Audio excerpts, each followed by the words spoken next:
अस्सलाम वालेकुम। Welcome to my YouTube channel the programming wax. आज का जो हमारा ट्यूटोरियल है उसके अंदर हम जो कॉन्सेप्ट करने जा रहे हैं उस कॉन्सेप्ट को कहते हैं एल्स इफ़ कंडीशन या एल्स इफ़ स्टेटमेंट। हमने पिछले ट्यूटोरियल में पढ़ा था कि एक इफ़ होता है और एक एल्स होता है। इफ़ एल्स में हमने पढ़ा था कि अगर इफ़ की कंडीशन, इफ़ में जो कंडीशन लगी है वो ट्रू होती है तो इफ़ वाला कोड चलता है और एल्स को वो कंपाइलर स्किप करके नेक्स्ट लाइन पे आ जाता है। लेकिन अगर इफ़ की कंडीशन फॉल्स होती है तो कंपाइलर एल्स का कोड जो है वो बगैर देखे चला देता है, इफ़ का कोड स्किप करके एल्स का कोड चला देता है। अब हमारे पास एक और कॉन्सेप्ट आता है जिसको हम कहते हैं एल्स इफ़। एल्स इफ़ क्या होता है कि एल्स इफ़ होता है कि अगर हमारे पास दो कंडीशंस हैं। पहली कंडीशन इफ़ के अंदर हम लगाते हैं कि अगर इफ़ की कंडीशन ट्रू है तो वो इफ़ का कोड चलाएगा और ये एल्स इफ़ और एल्स का कोड नहीं चलेगा। कंपाइलर इफ़ का कोड चलाएगा और सीधा इन सबको स्किप करके वो इस लाइन पे एल्स के बाद जो लाइन है उसको एग्जीक्यूट करना शुरू कर देगा, उससे आगे चलना शुरू कर देगा। लेकिन अगर इफ़ के अंदर जो कंडीशन लगी है वो होती है फॉल्स, तो कंपाइलर क्या करेगा, एल्स इफ़ की कंडीशन को रीड करेगा। कंपाइलर इफ़ को छोड़ के एल्स इफ़ पे आएगा और उसकी कंडीशन को रीड करेगा और अगर वो कंडीशन ट्रू होती है तो कंपाइलर उसका कोड रन कर देगा। लेकिन अगर ये कंडीशन भी फॉल्स होती है, इफ़ की कंडीशन फॉल्स हुई, उसने इफ़ का कोड स्किप किया, एल्स इफ़ पे आया, एल्स इफ़ की कंडीशन फॉल्स हुई, फिर वो क्या करेगा, एल्स इफ़ का कोड जो है वो स्किप करेगा और एल्स का कोड फिर बगैर देखे चला देगा। ये जो ऑर्डर है ये एक प्रॉपर ऑर्डर है इफ़, एल्स इफ़ और एल्स का। सबसे पहले इफ़ लिखा जाता है, उसके बाद एल्स इफ़ लिखा जाता है और उसके बाद एल्स लिखा जाता है। कंपाइलर सबसे पहली प्रायोरिटी जो कंपाइलर की होती है वो इस कंडीशन की होती है, अगर ये ट्रू होगी तो कंपाइलर ये कोड रन करेगा। अगर ये फॉल्स होगी तो कंपाइलर सेकंड प्रायोरिटी इसके ऊपर आएगा। अगर ये कंडीशन ट्रू होगी तो एल्स इफ़ का कोड चलेगा और लेकिन अगर ये फॉल्स होगी तो फिर ये एल्स का कोड चलेगा। तो इसमें हम कह सकते हैं कि अगर ये कंडीशन ट्रू है तो इफ़ का कोड तो चलना है, लेकिन अगर फर्स्ट कंडीशन फॉल्स है इफ़ वाली और सेकंड कंडीशन ट्रू है तो एल्स इफ़ का कोड चलता है। लेकिन अगर दोनों कंडीशन फॉल्स हैं तो एल्स का कोड चलता है। तो ये एक बेसिक जो था वो सिंटैक्स है एल्स इफ़ को लिखने का। तो अब हम इसका एक क्वेश्चन देखते हैं जिससे हमारा ये कॉन्सेप्ट और भी क्लियर हो जाएगा। तो वो क्वेश्चन है कि अ school has following rules for grading system, कि एक स्कूल के जो रूल्स हैं ग्रेड करने के वो नीचे हैं जो उसने दिए हुए हैं। उसमें उसने कहा हुआ है कि अगर आपके मार्क्स हैं बिलो 25 मतलब 25 से कम तो आपका ग्रेड है F।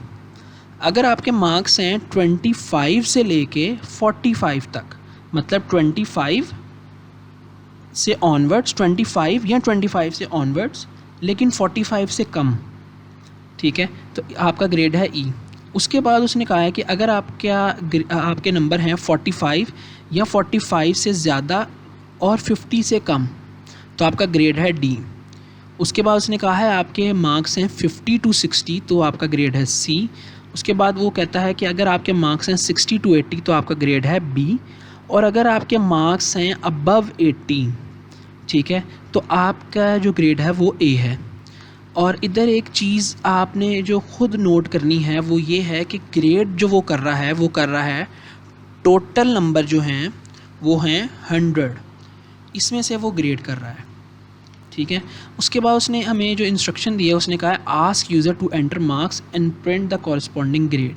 मतलब कि जो यूज़र है उससे आपने मार्क्स लेने हैं कि भाई आपके मार्क्स कितने हैं और उसके मुताबिक आपने इन जो इंस्ट्रक्शंस हैं इनके मुताबिक आपने ग्रेड देने हैं।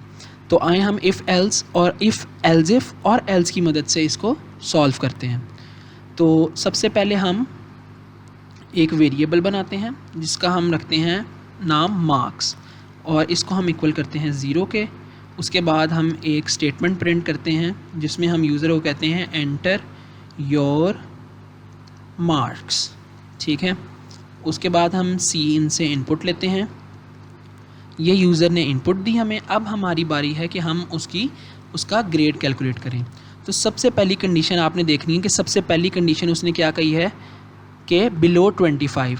अगर आपके जो मार्क्स आपने एंटर किए हैं वो लेस देन हैं 25 के, तो आपने उसको कहना है कि आपका जो ग्रेड है वो है योर ग्रेड इज़ F,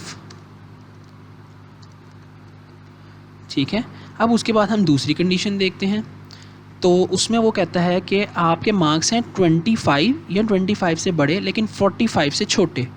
तो हम एल्स इफ़ के अंदर हम दूसरी कंडीशन लगाते हैं कि अगर ये कंडीशन फॉल्स है तो यहाँ आए और यहाँ वो चेक करे कि मार्क्स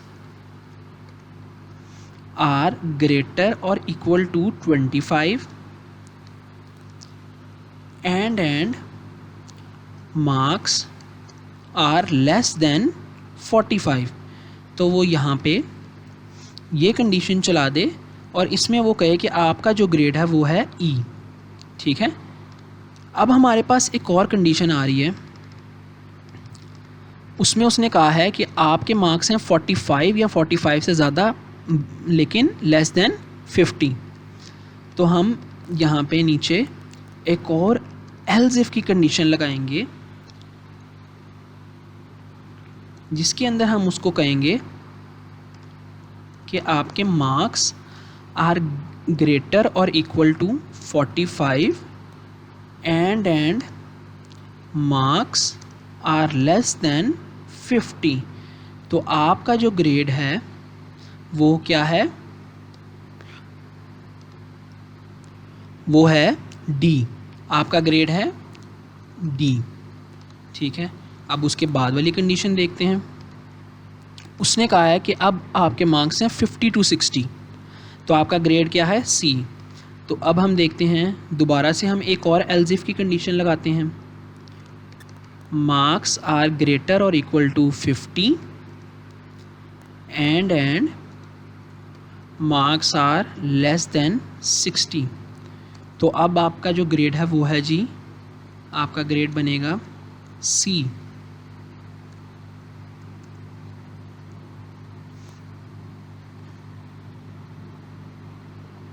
इसको मैं थोड़ा जूम कर देता हूँ ताकि देखने में आसानी हो।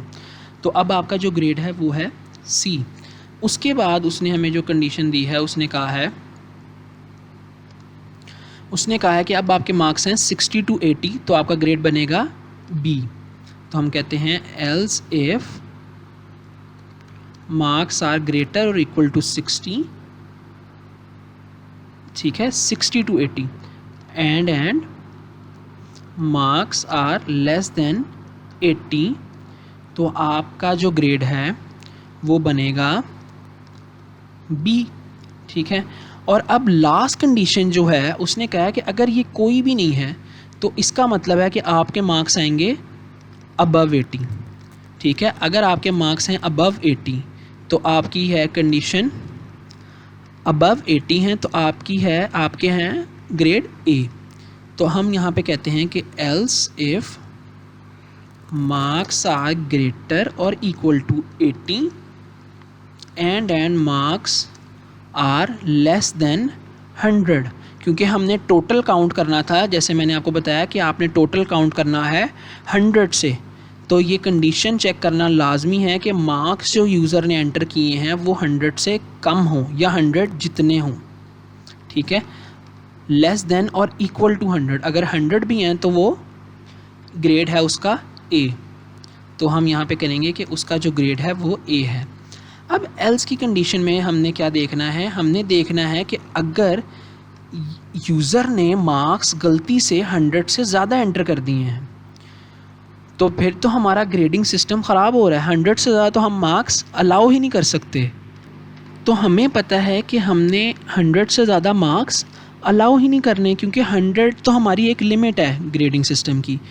तो अगर यूज़र ने 100 से ज़्यादा मार्क्स जो हैं हमें एंटर कर दिए हैं हमारी इनपुट में, तो हम यूज़र को बता देंगे कि आपने जो है ना वो इनवैलिड मार्क्स एंटर किए हैं, जो कि बिल्कुल सही नहीं है। ठीक है, तो अब आप देख सकते हैं इसका फ़्लो हम देखते हैं कि फ़्लो हमारा क्या होगा। सबसे पहले वो यहाँ पे इसको इनिशियलाइज़ करेगा 0 से मार्क्स को, वेरिएबल को, उसके बाद यूज़र की इनपुट लेगा।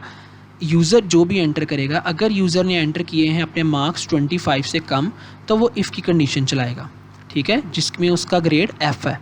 उसके बाद वो देखेगा लेकिन अगर यूज़र ने एंटर किए हैं 25 से ज़्यादा मार्क्स, तो नीचे आएगा, वो एल्स इफ़ की कंडीशन को रीड करेगा। अगर तो ये ट्रू होती है तो वो ये एंटर कर देगा, मतलब ये डिस्प्ले कर देगा, और बाकी नीचे वाली सारी कंडीशंस स्किप कर देगा। लेकिन अगर ये ट्रू नहीं है तो वो नीचे वाली एल्स इफ देखेगा, और अगर ये ट्रू है तो नीचे वाली सारी स्किप हो जाएंगी, इसके नीचे वाली स्किप हो जाएंगी। इसी तरह ये सारा फ़्लो जो है वो चलेगा, और अगर कोई भी ट्रू नहीं होती तो एल्स वाली कंडीशन जो है वो ट्रू होगी। तो अब हम इसको जो है वो रन करके देखते हैं। हम इसको जब रन करते हैं तो हमारे पास वो सबसे पहले कहता है एंटर योर मार्क्स, जैसे हमने उसको कहा है। तो हम यहाँ पे मार्क्स जो हैं वो एंटर करते हैं 45। हमने जो ही 45 मार्क्स एंटर किए तो उसने कहा योर ग्रेड इज़ D। तो अब हम यहाँ पे देखते हैं, ये एल्स इफ की स्टेटमेंट है जिसमें हमने कहा है कि मार्क्स आर ग्रेटर और equal to 45 and less than 50। तो यहाँ पे हमारी कंडीशन जो है वो ट्रू होती है, क्योंकि मार्क्स जो हैं हमने दिए हैं 45 और यहाँ पे वो कह रहा है मार्क्स आर ग्रेटर या फिर इक्वल। तो मार्क्स हैं इक्वल टू 45, तो ग्रेड आपका बना D। अब एक और एग्जांपल हम करते हैं कि इसको दोबारा रन करते हैं, और अब हम मार्क्स देते हैं 23 मार्क्स हमने जो ही दिए तो उसने कहा योर ग्रेड इज़ F। वो सबसे पहले आया, उसने इफ़ कंडीशन देखी, मार्क्स आर लेस दैन 25, तो ठीक है, मार्क्स हमने लेस दैन 25 ही दिए थे, तो ग्रेड इज़ F।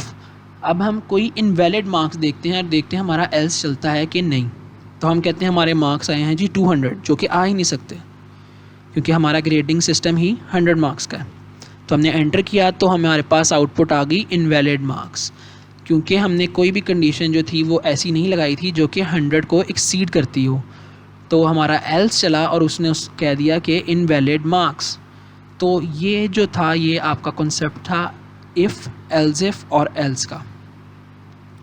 तो उम्मीद है कि आपको ये वीडियो पसंद आई होगी। अगर आपको इस वीडियो से कोई फ़ायदा हुआ है, आपने कुछ सीखा है, तो प्लीज़ इस वीडियो को लाइक करें और शेयर करें, और हमारे चैनल को सब्सक्राइब करें। Thank you very much.